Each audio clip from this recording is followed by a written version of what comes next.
It's a beautiful place, loved by many, but regulars at Little Bay this lunchtime told Gibraltar Today that it could be even better.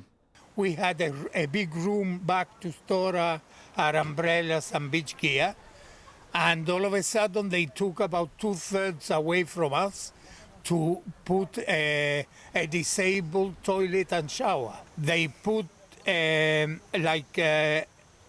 path down into the sea, and at the beginning a few disabled people used to come, but since then the storm took the path away.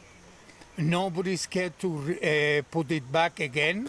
We have been asking for a small pier strong enough to resist the storms, and with two steps at the point, so that if the tide is very low, it is very difficult for disabled people, for example, like me, to go in.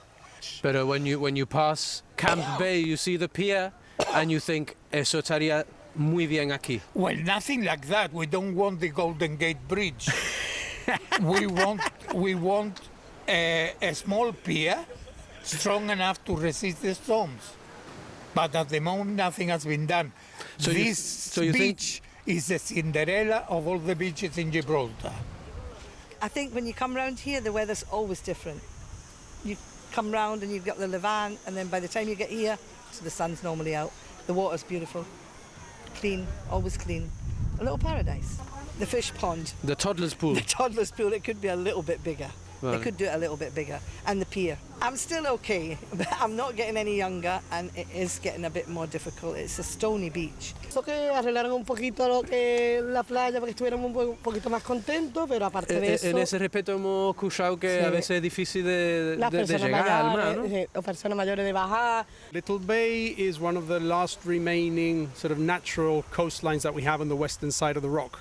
We have a very, very deep area which follows down from the cliff right beside us, and the current is very, very fast in this area, so the water funnels from very deep to very shallow in a short space of time, which makes it the perfect spot for predators to hunt. So it gets full of small fish, sardines, bogies, all sorts of small bait fish, which we call them, and then it attracts all the predators. I've been spearfishing in many parts of the world, and I've been scuba diving and snorkeling in many parts of the world, and the abundance of marine life you get in Gibraltar is second to none. A lot of people my age are involved with things like the Nautilus Project, like I am, and also other groups, but I feel like the message could be spread about not so much my age, but younger ages. So teaching them about the importance of recycling, and, well, not just recycling, but like marine conservation, could really help the future. What so when you go snorkeling, I mean, there's the beautiful side, all the marine life that you see, and then I suppose there's the human impact that hits you in the face. Yeah, no, literally, probably. A certainty everywhere, like the usual cans. Even now, mostly we see vapes and cigarette butts in the sea. But yeah, that's becoming a norm, and it's really quite sad considering all the beautiful life that we have on the seabed. In answer to GBC questions, the government says it has plans for many improvements for next season. Following listener feedback on Radio Gibraltar about the disability bay being used by motorbikes, the government told us this will be addressed.